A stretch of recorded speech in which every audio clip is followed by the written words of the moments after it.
No olvides seguirnos y compartir este material. Esto es Eso no dijo Kant. Eso no dijo Kant. Esto es Eso no dijo Kant.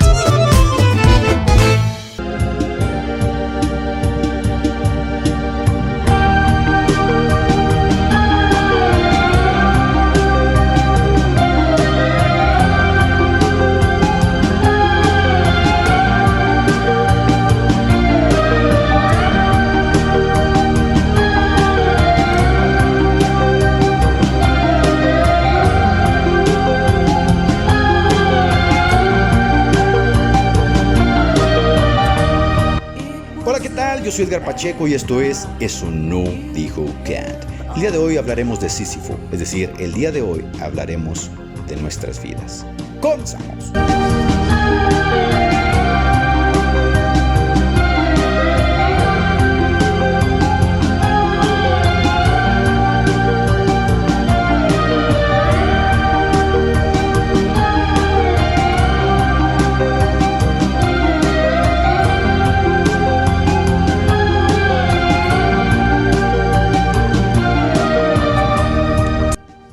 Muy bien, la palabra despertar, entre comillas, metafóricamente entendida, casi siempre supone una catarsis, es decir, la muerte de la inocencia y el salto oscuro al vacío donde no hay respuestas sólidas.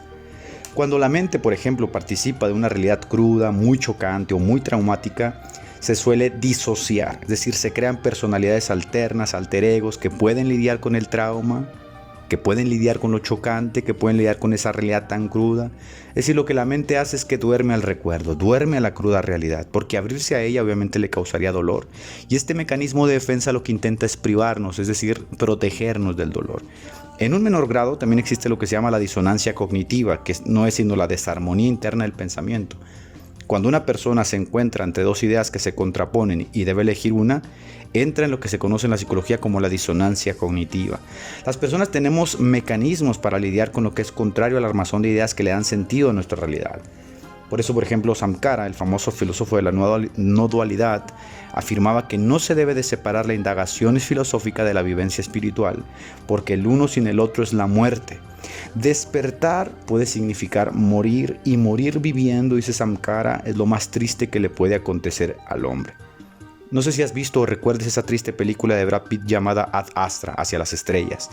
Básicamente el padre de Brad Pitt se lanza en una nave a buscar vida en el universo y queda varado más allá de lo que nuestra mente puede concebir, y en medio de la nada, en ese oscuro y frío universo que intenta devorarlo, el hombre se vuelve loco, el hombre pierde la cultura y se entrega a una monotonía envenenada por la idea de a toda costa encontrar vida inteligente.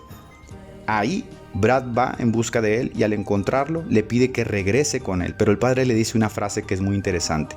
Mi misión, le dice, no puede terminar hasta que compruebe si hay vida o no fuera del planeta Tierra. Y entonces Brad le responde de una manera brillante, le dice: papá, tu misión ha sido un éxito, descubriste que estamos solos en el universo.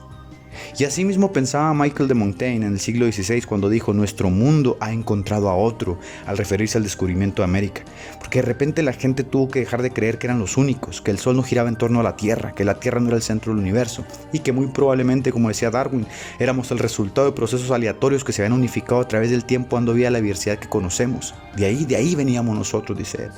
Despertar es Neo tomando la pastilla roja para entender que la realidad es una farsa, que vive en un mundo de NPCs, que de libertad tienen lo que sus programadores les han permitido, es decir, una ilusión. En ese caso, el libre albedrío vendría a ser como predestinado por las máquinas, y eres tan libre hasta donde las máquinas te lo permiten. Lo que nos lleva a Sísifo y lo que nos lleva a nosotros. Sísifo, según la mitología griega, fue condenado por los dioses a empujar una piedra hacia una colina todos los días de su vida. Y cuando la piedra llegaba a la cima de la colina, se venía otra vez abajo y Sísifo la veía caer para luego volver a empezar a subirla. Es decir, estaba condenado a hacer este ejercicio por toda la eternidad. Estaba condenado a vivir en un bucle eterno y sin salida. Y el escritor del mito nos quiere hacer pensar con ello que el ser conscientes de una vida en esa forma es lo peor que le puedes hacer a un hombre. Es lo peor que alguien puede experimentar. despertar. Y lo mismo afirma el cristianismo cuando enseña que los hombres pecadores deben padecer en un bucle eterno, pero rodeados de fuego que los consume. Es decir, un bucle que no acaba, que sigue y sigue y sigue y sigue sin fin.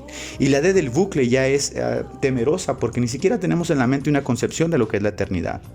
Es decir, estas ideas están pensadas para causar una suerte de miedo existencial. El miedo inserto en la idea de Sísifo está inserto también en la idea del infierno del cristianismo y está inserto en la idea del samsara budista, el bucle que nunca termina. Y esa idea del bucle sin fin, de quedar varados eternamente en un bucle infinito, es terrorífico. Si yo tomara a un hombre y le preguntase, ¿te gustaría hacer lo mismo cada día de tu vida por 50 años sin variaciones? Quizá el hombre me voltee a ver y me maldiga y después me diserte un poema sobre las dichas de la libertad. Y con todo, ese hombre quizá ya lo hace.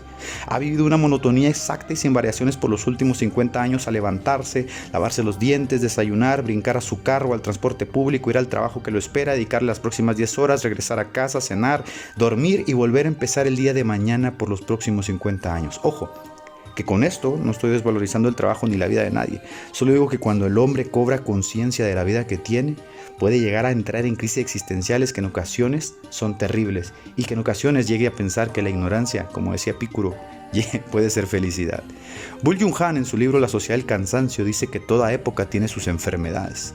Por ejemplo, los siglos pasados, las enfermedades emblemáticas fueron bacteriales, que llegaron a su fin con el descubrimiento de los antibióticos. Pero en nuestro siglo, la nuestra es neuronal, con la depresión, con el síndrome de desgaste ocupacional, con el déficit de atención, con el estrés, con los trastornos de personalidad, que definen el panorama patológico de nuestro siglo. Siendo así, la realidad es que las diferencias entre el bucle del Godínez que vive en el ir y venir de su casa al trabajo y el bucle del infierno solo estriban la diferencia de que en uno hay fuego y en otro no. Y en ocasiones es más fácil negar el infierno que zafarse el bucle de la vicisitud y el absurdo trasiego de la vida diaria de los sísifos modernos. En la escena final de Doctor Strange, el hechicero logra la victoria contra Dormammu justo porque lo somete a un bucle permanente que causa la confusión y enojo de Dormammu, a lo cual Dormammu le dice: te concedo lo que quieras, pero déjame salir de este bucle. Si se dan cuenta, el tema de Sísifo fue un tema frecuente en los escritores antiguos que intentaban decirnos que en la vida hay una piedra angular que o sostiene todo o que hace que todo se derrumbe, y es la piedra del fin último. ¿Cuál es el fin por el cual vives? Viktor Frankl, que es un famoso psicólogo, escritor del libro El hombre en busca de sentido, dice que cuando llegan los pacientes a su clínica, la primera pregunta que les hacen el análisis es ¿por qué no te suicidas? Y aunque la pregunta puede ser chocante, esa pregunta sondea el fin que la gente persigue. Dice, de inmediato algunos me contestan, bueno, pues porque tengo 2 hijos hermosos y una esposa. U otros dicen, ¿qué va? Pues, la vida es hermosa. Pero hay unos, dice Víctor, que no solo no saben por qué están viviendo, sino por qué se levantaron ese día. Sino que al preguntárselo, también cuando les preguntas sobre el suicidio, de repente el suicidio se torna placentero. Y ahí está el problema, el bucle de Sísifo. El bucle de Sísifo es verdad en cuanto existen casos de gente que en un paroxismo catártico, que hastiados por su vida, irrumpen a su monotonía, venden todo y se van a viajar por el mundo como una necesidad que necesitaban, como un descanso, como una válvula de escape.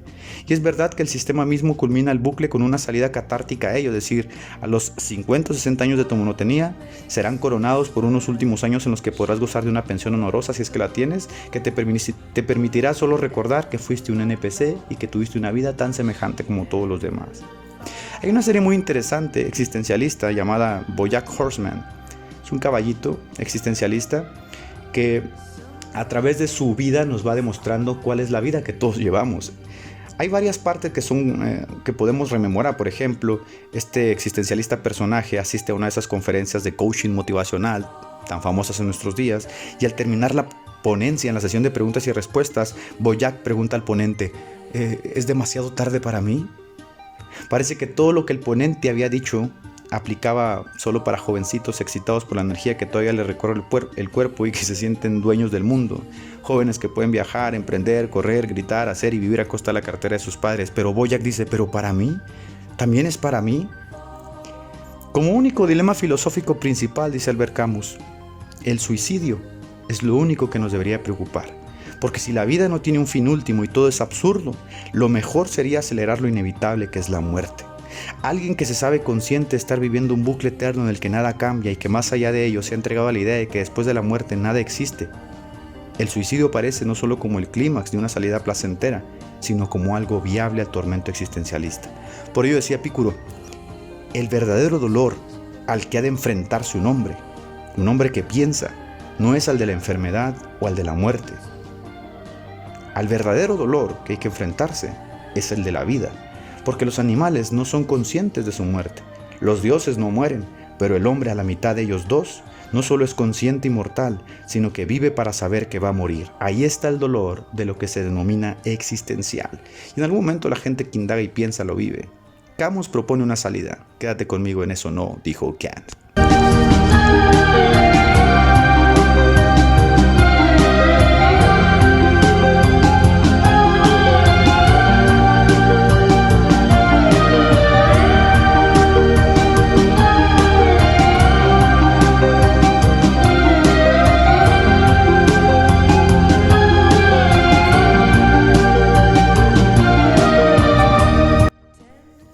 Muy bien, Camus en su libro El mito de Sísifo propone una salida, distraerse.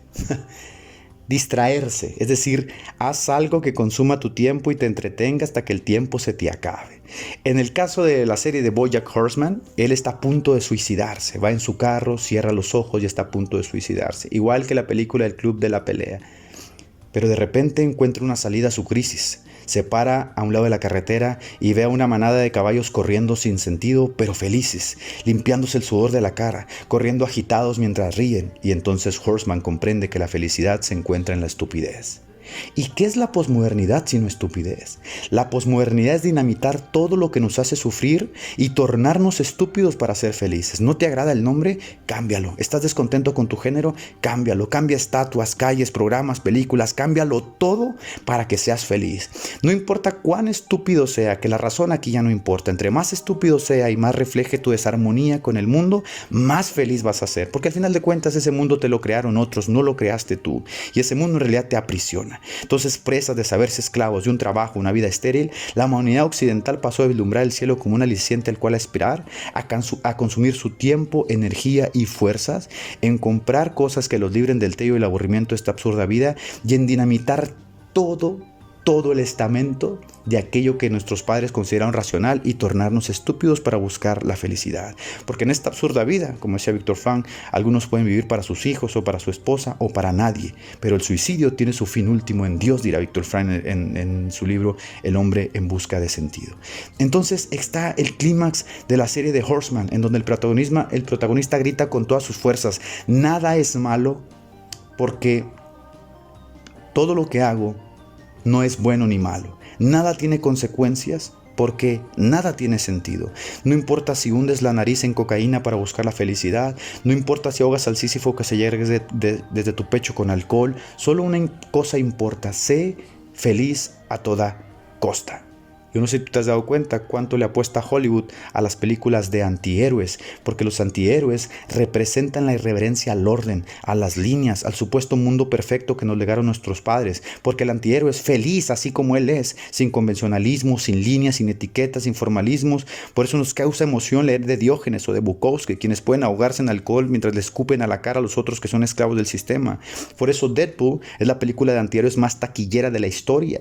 La gente de alguna forma ha dinamitado la base que construía la realidad y daba sentido a su existencia, porque al emanciparse de Dios y seguir el rumbo de sus placeres, pronto se encontró aburrido y sin Dios y sin placeres, un NPC que vive en una monotonía sin fin como Sísifo, una monotonía moderna en la que todo sigue y sigue y sigue en un bucle que nunca termina. Ahora, ¿qué es un NPC? Un NPC es un personaje no jugador de los videojuegos, no es protagonista de nada. Cuando juegas un juego como Grand Theft Auto o algún otro videojuego, te darás cuenta que existen personajes que están programados para caminar, para levantar las manos, para correr, pero nada más. Puedes patearlos, puedes matarlos, puedes jugar con ellos porque son simples algoritmos sin resistencia. El éxito de los videojuegos de RPG o videojuegos de rol estriba en que el protagonista, o sea, tú puedes modificar o controlar a tu gusto las acciones del mundo donde se desenvuelve el juego. Esta libertad ficticia es la que en vida tú no posees, y por ello escapar de dicha realidad a través de un videojuego es no solo una válvula, sino una droga que adormece, que pruebas una vez y deseas más y más y más. Y por eso la derrama económica de los videojuegos juego sigue acrecentándose cada día y por eso plataformas como Facebook hoy le apuestan a la realidad virtual, donde puedes escapar de la realidad que tienes ante tus ojos y aunque vivas en un cuchitril, como dice Bill Johan, te puedas poner unos lentes y escapar a ese mundo ficticio. Una parte que resalta de la serie de BoJack Horseman es que existe una mujer, Diane. Esta mujer representa ese estereotipo de una persona conservadora, con una moral bien estructurada, de una familia sólida, con ideas sólidas sobre las que se establece su vida. Y en algún punto alguien se refiere a Diane como una maldita burgués, es decir, una persona que vive como vive y que piensa como piensa porque fue privilegiada. ¿Te has puesto a pensar cuánto odio y resentimiento hay en el mundo hoy hacia las personas privilegiadas? Date una vuelta por las redes sociales y te darás cuenta cuánto aborrecimiento hay hacia el rico. Y es que si te pones a pensar, el 94% de la riqueza actual está contenida en manos de 6 personas y una de esas personas hoy probablemente acapara más riqueza que toda Latinoamérica junta. Alguien puede decir eso es injusto. Entonces esa parte donde le dicen a Diane maldita burgués parece que es real. ¿Es así? La pregunta ¿es así? ¿Diane es privilegiada? La respuesta es sí. En gran parte es verdad. Nosotros no solo somos la suma total de nuestros pensamientos o ideas, también somos el resultado del código postal del lugar donde vivimos, del apellido de nuestros padres, el apellido de los amigos de nuestros padres. Gran parte de nuestro futuro estará determinado por el número de ceros de la cuenta de nuestros papás y el logotipo de la universidad que cursaremos será indispensable para conseguir un trabajo. Si de repente el núcleo en donde creciste no tiene padres, ni código postal, ni universidad, ni apellidos, ni palancas, ni amistades, el escenario pasa de ser del de Diane al de BoJack Horseman. Por ello, en algún punto de la historia, tanto BoJack como Diane se cuestionan la idea de Dios. Y la idea de Dios así entendida puede ser totalmente diametral. Aunque los dos sean completamente iguales, pueden tener dos concepciones totalmente distintas a la de Dios. ¿Recuerdas lo que dijo Jesús en alguna ocasión? Dijo, al que mucho se le perdona, mucho ama. Hablando justamente de aquellas parias desconsoladas que se encontraban a las periferias de la ciudad, de los pueblos. Una vez que les perdonaba, se entregaban completamente a la devoción de Dios. ¿Qué podemos decir de BoJack? ¿Qué decimos de BoJack en esta serie? Al parecer BoJack concibe a Dios de una forma muy distinta, pues su vida no ha sido como la de Diane, al contrario. Si lo piensas seriamente, parece ser que BoJack puede reclamarle a Dios que lo olvidó o que no le interesó cuidarlo, por lo que para Diane es algo sencillo, ver a Dios como un padre amoroso y cuidador, para BoJack no se logra más que a través de una crisis existencial. Esas crisis existenciales son las que hoy existen en nuestro mundo y que las iglesias lamentablemente no saben atajar. Porque el mundo, absorto en el materialismo y consumismo, ofrece una salida. Si tú quieres salir del absurdo trasiego en el que te encuentras, consume, compra y serás feliz. Esas personas sí que llegan a la iglesia reciben el mismo mensaje. Dios te quiere dar, decir pacta, porque la felicidad se encuentra en las posesiones. Sin embargo, hay una solución, el llamado cansancio curativo. Quédate conmigo, eso no dijo Kant.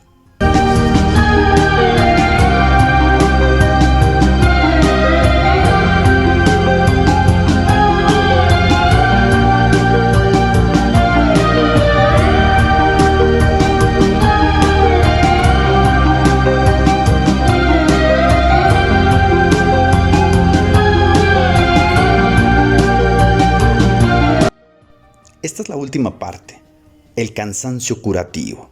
¿Y cuánta razón tenía Bill Johan en llamar a su libro La sociedad del cansancio? Porque la sociedad está cansada.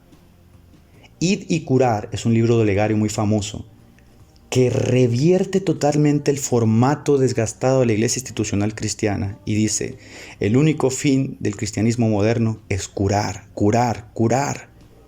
Kafka hace una reinterpretación del mito de Prometeo muy interesante, afirmando que a pesar de todo lo que puedas pensar, el cansancio puede ser curativo. Y dice, los dioses se cansaron las águilas, la herida se cerró de cansancio, un cansancio curativo, un cansancio que ya no abre heridas, sino que las cierra. La herida se cerró de cansancio, dice Kafka.